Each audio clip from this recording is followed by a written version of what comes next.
Hoje é um dia muito especial, estamos encerrando aqui a leitura do livro Mais Esperto que o Diabo, de Napoleão Hill. E neste livro, eu vou trazer para vocês agora a gravação do resumo do livro. Então, eu vou falar um pouco sobre o resumo. Eu sou muito grata a cada um de vocês por estar sempre me acompanhando e realizando essas leituras em grupo, onde nós temos um crescimento gigantesco. Eu sou muito grata por tudo isso.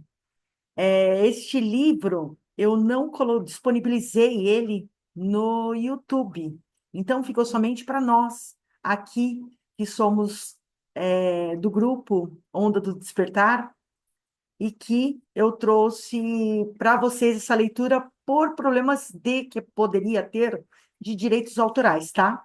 Então, por isso que ele não foi disponibilizado para todos. Então, eu vou soltar um link para vocês, e é somente para quem é do nosso grupo que é para assistir, tá bom? Não vamos repassar, porque eu vou deixar ele como não listado, tá bom?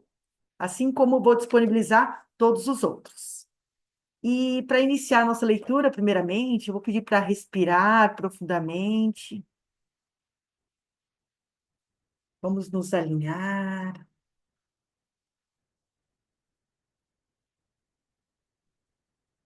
fazer 3 respirações profundas e conscientes.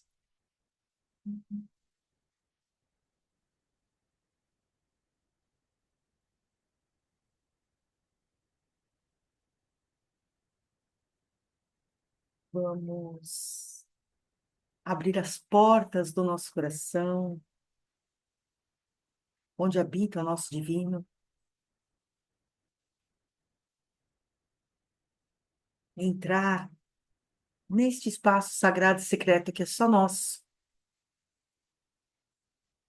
para nos encontrarmos com Ele, nosso divino, nosso Deus, nosso Antariano, nossa centelha.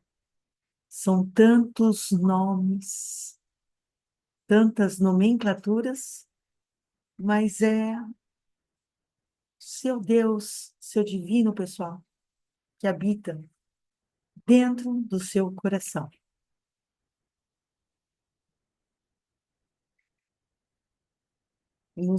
Conectando a Ele, eu te vejo e te sinto, divino. Eu estou aqui e peço que estejas comigo todos os instantes da minha vida. E que, se por algum acaso eu perder essa conexão, que eu retorne aqui neste espaço, que eu sinta e ouça seu chamado e venha até aqui me conectar contigo novamente. Pois quando eu estou contigo, eu sou muito mais sábio. Vamos inspirar profundamente e agora, junto ao nosso divino, vamos fazer a leitura do resumo do livro Mais Esperto que o Diabo.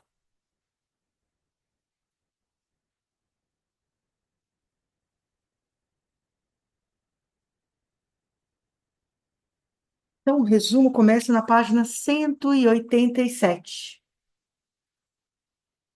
Existem 3 coisas interconectadas dentro da minha entrevista com o diabo que mais me interessam.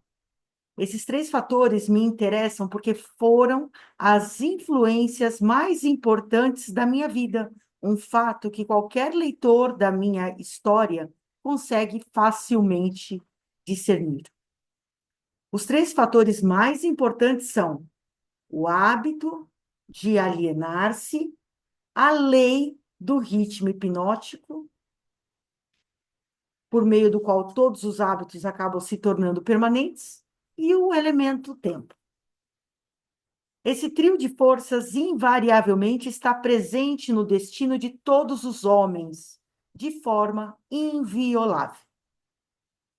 Essas 3 forças acabam tendo um novo e mais importante significado quando são estudadas e combinadas com uma força grupal. Não precisa ter muita imaginação nem muito conhecimento sobre as leis naturais para entender que a maior parte das dificuldades nas quais as pessoas se encontram são suas próprias criações. Além disso, as dificuldades raramente são o resultado de circunstâncias imediatas. Elas geralmente são o ápice de uma série de circunstâncias, as quais foram consolidadas pelo hábito da alienação com a colaboração do tempo. Samuel Insull não perdeu seu império industrial de 4 bilhões de dólares como resultado da crise econômica. Ele começou a perder muito antes da crise, quando tornou-se vítima de um grupo de mulheres que o seduziram, tornando seus talentos de grande utilidade pública em uma grande ópera.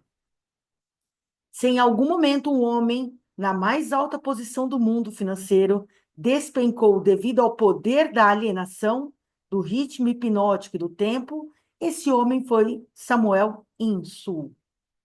Estou escrevendo sobre o senhor Insull, baseado em um conhecimento profundo sobre a sua pessoa e as causas dos seus problemas, os quais datam desde o tempo em que servi com ele durante a Primeira Guerra Mundial, até o momento da sua tentativa doentia de fugir de si mesmo. Henry Ford passou pela mesma crise que arruinou o senhor Insull, mas Ford passou pela crise sem um arranhão e acabou no topo. Você quer saber a razão? Eu lhe contarei. Ford tem o hábito de não alienar-se em nenhum assunto. O tempo é um poderoso amigo de Ford, porque ele formou o hábito de usá-lo de forma construtiva e positiva, com a ajuda de pensamentos de sua própria criação, cercado por planos próprios. Pegue qualquer circunstância que você deseje, meça com referência ao seu relacionamento com o hábito da alienação, do ritmo hipnótico e do tempo, e você certamente terá as causas mais apuradas de todo o fracasso ou de todo o sucesso. Franklin Roosevelt assumiu seu gabinete com um estrondo durante o seu primeiro mandato, mas ele tinha um propósito principal em mente. E esse propósito era bem definido. Seu objetivo era parar o estampido do medo e fazer com que as pessoas começassem a pensar e falar em termos de prosperidade nos negócios, em vez de crise. Ao trabalhar na busca do seu propósito, não havia alienação. As forças de toda a nação estavam consolidadas e moviam-se como uma só, ajudando o presidente a alcançar o seu propósito definido. Pela primeira vez na história da América, os jornais de todas as inclinações políticas, as igrejas de todas as denominações, as pessoas de todas as raças e cores e as organizações políticas de todos os partidos uniram-se formando uma força estupenda com o único objetivo de ajudar o presidente a restaurar a fé e as relações comerciais no país.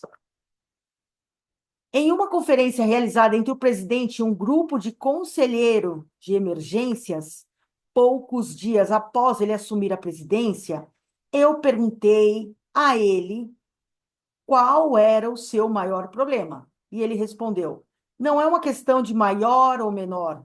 Nós temos apenas um problema, e esse problema é parar o medo e suplantá-lo com a fé. Antes do final do seu primeiro ano, o presidente havia vencido o medo e o suplantado pela fé. E a nação estava vagarosamente, mas no caminho certo, saindo de uma vez por todas da selva da crise. No final do seu primeiro mandato, marque bem o elemento tempo. O presidente havia consolidado de forma tão efetiva as forças dos negócios americanos e da vida privada que ele tinha uma nação inteira o apoiando, pronta, desejosa e entusiasticamente apta a segui-lo, não importando o caminho que ele seguisse. Esses são fatos bem conhecidos para todo mundo que tenha lido os jornais ou escutado o rádio. Então, veio outra eleição presidencial e a oportunidade para as pessoas expressarem a sua fé no seu líder. Elas as expressaram com uma vitória sem precedente na política americana. E o presidente assumiu o gabinete para um segundo mandato com uma votação quase unânime, perdendo somente em 2 estados. Agora, observe como a roda da vida começou a reverter-se e voltar-se para outra direção. O presidente mudou a sua política baseada em definição de propósito e entrou para a indefinição e para a alienação. A sua mudança na política dividiu o poderoso Partido Trabalhista e fez com que mais da metade desse grupo ficasse contra ele. Ele dividiu o que antes era quase sólido em ambas as casas do Congresso e, mais importante do que isso, ele dividiu o povo americano em 2 grupos, prós e contras. E com o resultado final, que o sobrou daquele presidente foi somente o seu sorriso de $1 milhão e seu aperto de mão firme, obviamente, não o suficiente para fazê-lo reconquistar o poder que ele uma vez teve na vida americana. Aqui, então, temos o excelente exemplo de um homem que foi aos céus com grande força por meio da definição de propósito e desmoronou para o ponto de partida pelo hábito da alienação. Tanto na subida quanto em sua queda, pôde-se ver claramente o funcionamento da alienação e da não alienação, um pico por meio do poder do ritmo hipnótico e do tempo. Em toda a minha vida, o diabo teve uma dramática história para contar sobre os seus negócios comigo. Ele viu eu me alienar e me desalienar em oportunidades de negócios que muitos teriam dado tudo o que tinham para ter. Ele viu eu me alienar na minha política de relacionamentos com os outros, particularmente na minha falta de cautela nos negócios.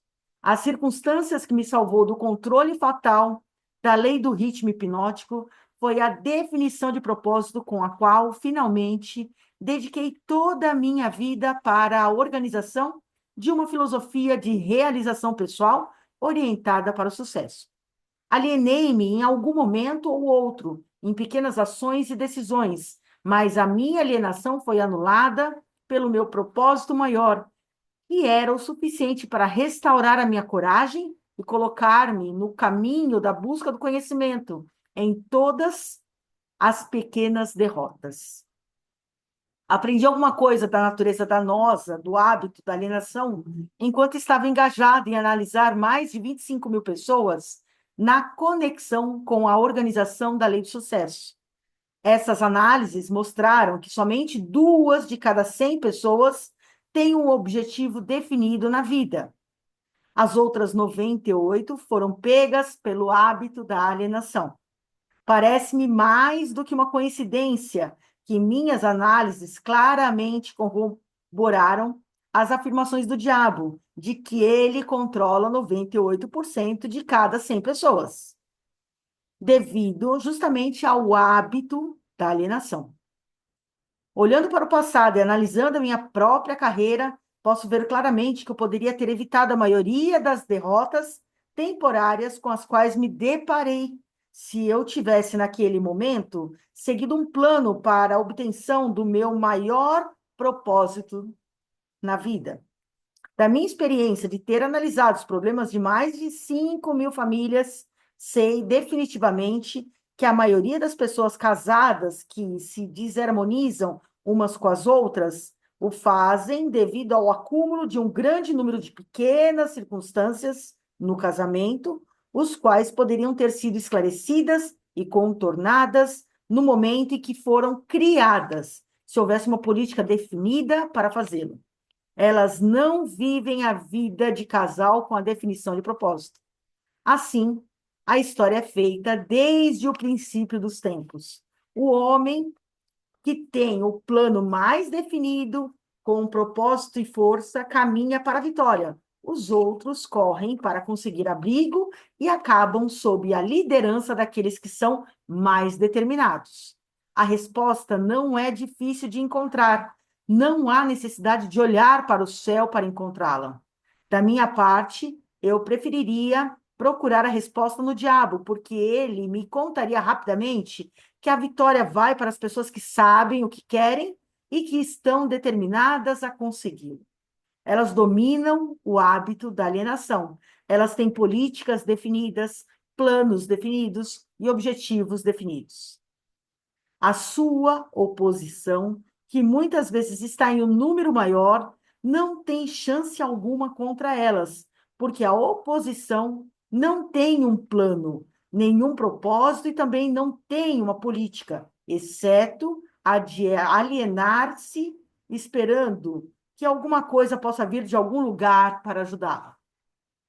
Naquelas três breves frases, você tem todas as informações necessárias para distinguir com clareza a diferença entre o sucesso e o fracasso, a força e a falta dela. Chegamos agora perto do fim da nossa visita por meio deste livro. Se fôssemos tentar colocar em palavras ou em apenas uma frase, a coisa mais importante que eu tentei expressar nesse livro seria algo do tipo: os desejos dominantes podem ser cristalizados nos seus equivalentes físicos, por meio da definição de propósito, amparada por planos definidos, com a cooperação da lei natural, do ritmo hipnótico e do tempo. Aí você tem a fase positiva da filosofia de realização pessoal, que eu tentei descrever nesse livro com o máximo de brevidade e simplicidade. Se você expandir a filosofia com o propósito de adaptá-la às circunstâncias da vida, verá que ela é tão grande quanto a vida em si mesmo, que ela cobre todos os relacionamentos humanos, todos os pensamentos humanos, objetivos e também os desejos. Então, aqui estamos no final da mais estranha de todos os milhares de entrevistas que fiz com as maiores personalidades por um período de mais de 50 anos de trabalho, na minha procura pelas verdades da vida que levam à felicidade e à segurança econômica. É estranho, no entanto, que, após ter tido a cooperação ativa de homens como Carnegie, Edison e Ford, e eu tenha sido compelido, finalmente, a ir até o diabo para encontrar um conhecimento prático do maior de todos os princípios revelados na minha procura pela verdade.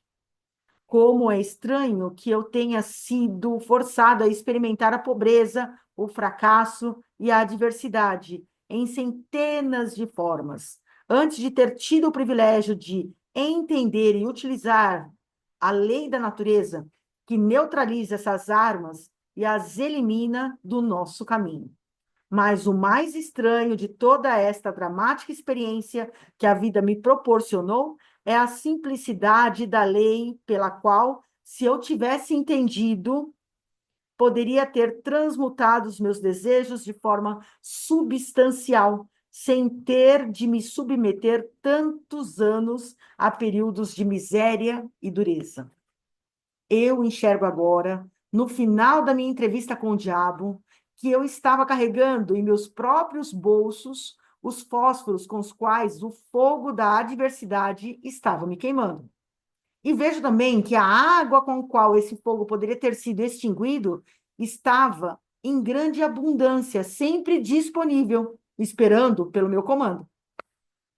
Procurei pela pedra filosofal, com o qual o fracasso pode ser convertido em sucesso, somente para aprender que tanto o sucesso quanto o fracasso são resultado das forças evolucionárias do nosso dia a dia, por meio dos quais os pensamentos dominantes são costurados ponto a ponto e transformados nas coisas que queremos ou nas coisas que não queremos, de acordo com a natureza desses pensamentos. Infelizmente, eu não entendi essa verdade no momento em que alcancei a idade da razão, porque se a tivesse entendido, teria sido capaz de desviar dos obstáculos que fui forçado a pular enquanto caminhava no vale da sombra da vida. A história da minha entrevista com o diabo agora está em suas mãos. Os benefícios que você receberá dela serão da exata proporção do pensamento que ela inspira em você. Para beneficiar-se da leitura desta entrevista, você precisa concordar com cada porção dela. Você somente tem que pensar e chegar às próprias conclusões em relação a cada parte desta entrevista. A qual o quão razoável ela é.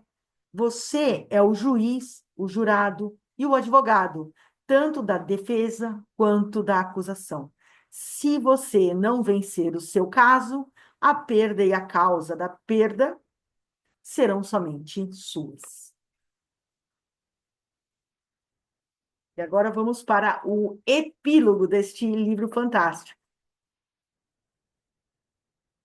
Uma noite, um velho índio Cherokee contou ao seu neto sobre uma luta que estava acontecendo dentro dele. Ele disse: Meu filho, esta luta é entre dois lobos. Um é mau, que é a raiva, a inveja, a ganância, o medo, a arrogância, o desespero, a autopiedade, mentira, sentimento de inferioridade, culpa, orgulho e ego. O outro é bom, é alegria, coragem, paz, autodeterminação, serenidade, humildade, bondade, empatia, verdade, compaixão e fé. O neto, ouvindo tudo atentamente, então perguntou ao avô: qual dos dois, dos, qual dos lobos vence? E o velho Cherokee respondeu simplesmente: aquele que eu alimento. Muito já se escreveu sobre a batalha entre o bem e o mal, mas mesmo com toda a tecnologia que hoje nos rodeia, permanecemos basicamente com os mesmos questionamentos do passado. Quem somos? De onde viemos? O que estamos fazendo aqui? Para onde vamos? Pergunta simples, mas que, mesmo se colocássemos todos os maiores computadores do mundo lado a lado, não conseguiríamos decifrar. Procuramos incessantemente, quase diariamente, por respostas. Na verdade, internamente somos peritos em grandes questionamentos. E, na maior parte das vezes, buscamos as soluções externamente, seja nas religiões, nas filosofias de vida, seja nos cultos dos mais variados tipos. Napoleão Hill decidiu buscar respostas com ninguém menos do que o próprio diabo. Figura mitológica para alguns, fonte de medos e desespero para outros. O fato é que o Sr. Hill conseguiu colocar em forma de entrevista aquilo que muitos de nós questionamos há muito tempo. Independentemente da religião, culto ou filosofia de que possamos fazer parte, o diabo mexe com a nossa imaginação e nos faz parar e refletir sobre a sua real natureza. O diabo efetivamente existe? Quem o alimenta? Não seria por acaso o nosso ego, que busca incessantemente pela nossa valorização momentânea em detrimento do verdadeiro ganho da virtude?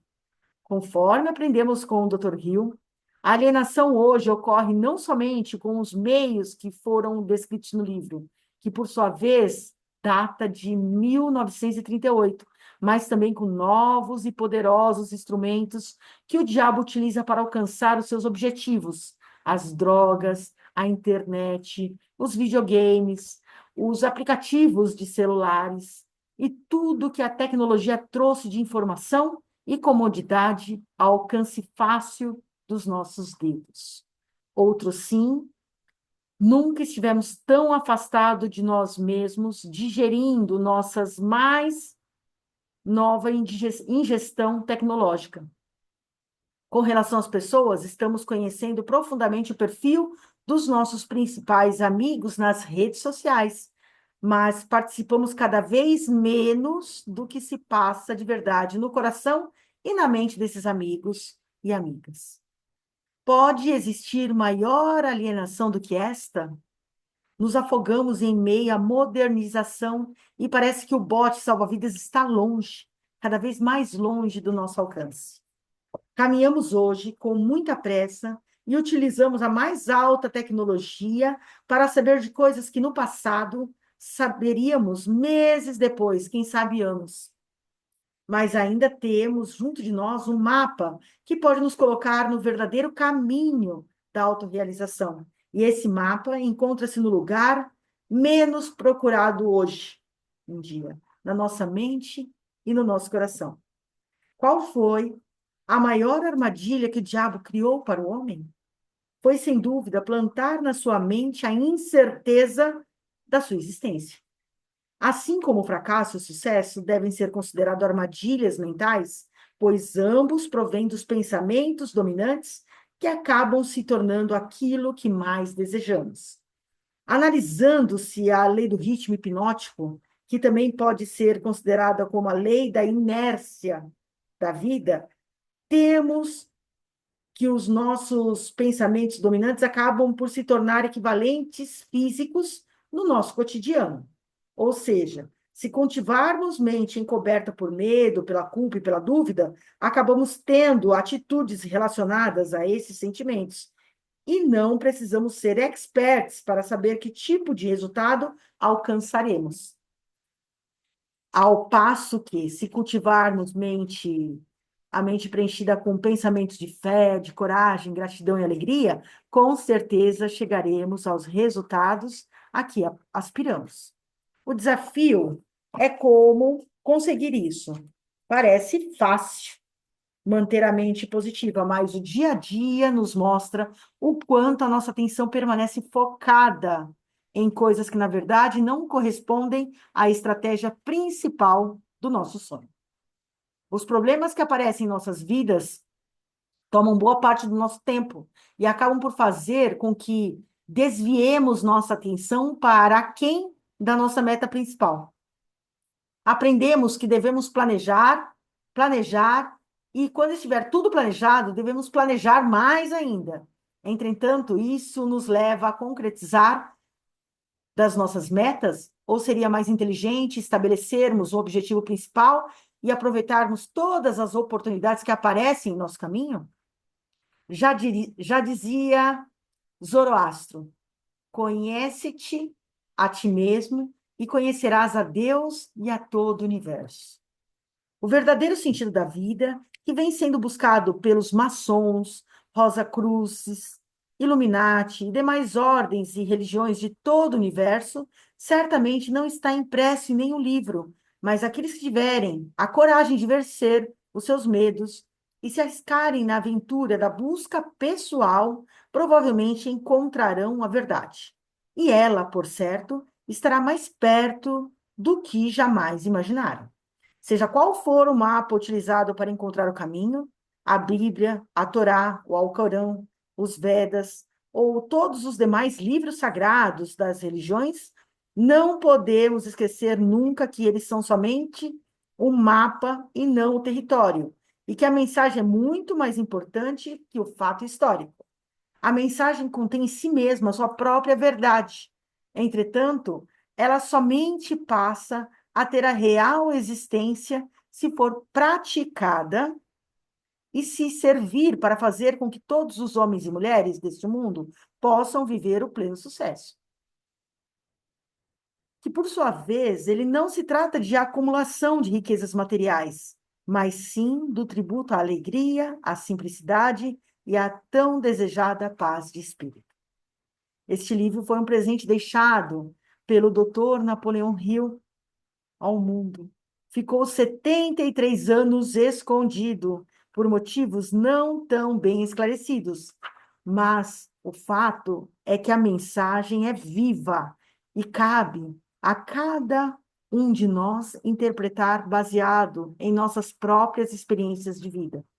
Quando perguntaram a Napoleão Hill se a entrevista havia sido efetivamente feita com a presença do diabo, ele respondeu: após a leitura do livro, cabe a cada um tirar as suas próprias conclusões. Mas outro já foi extraído dos pensamentos dos homens e mulheres deste mundo do que em todas as minas existentes em todos os tempos no planeta Terra. Faça a sua parte. Faça deste livro o seu livro de cabeceira e dê um exemplar de presente àquela pessoa que você mais estima. Que assim seja, sincera e fraternalmente, Conte Júnior. E aqui nós encerramos definitivamente este livro fantástico que é O Mais Esperto que o Diabo. É um livro que ele trouxe muita sabedoria, e cada vez que você lê ele, você tem um entendimento mais profundo. E eu sou muito grata a todos que acompanharam essa leitura junto comigo. Recomendo demais que vocês comprem este livro, o livro Mais Esperto que o Diabo. Eu vou deixar o link aqui no descritivo para que você possa ter esse exemplar. Ele tem perguntas e respostas assim que realmente são perguntas que você gostaria de fazer e de ter realmente essa resposta, né, de como que realmente funciona as coisas, tudo, né, aqui na Terra. Então, ele é um aprendizado gigantesco. Então, sou muito grata a cada um de vocês por estarmos juntos nessa jornada fantástica. Napoleão Hill, ele é, foi um escritor que deixou obras fantásticas para nós, e mais para frente nós podemos estar estudando aí algum outro livro dele. Tem alguns que eu gostaria muito de estar compartilhando com todos, que é Quem Pensa Enriquece, que é maravilhoso esse livro. Outro livro é deixa eu ver se está aqui, é A Lei do Triunfo, se eu não me engano, é A Lei do Triunfo, Lei do Triunfo, que é fantástico também. Então, tem vários livros, né? Tem um manuscrito original, que é das Leis do Triunfo e do Sucesso, de Napoleão Hill. Ele é fantástico, né? São livros, assim, maravilhosos, que trazem ensinamentos gigantescos para a nossa vida. Então, gratidão a todos e vamos continuar os nossos encontros de toda segunda-feira, às 19h30, trazendo aí livro que nos desperta a nossa consciência e traz para nós muito mais ensinamentos para a nossa vida. Gratidão a todos e até mais.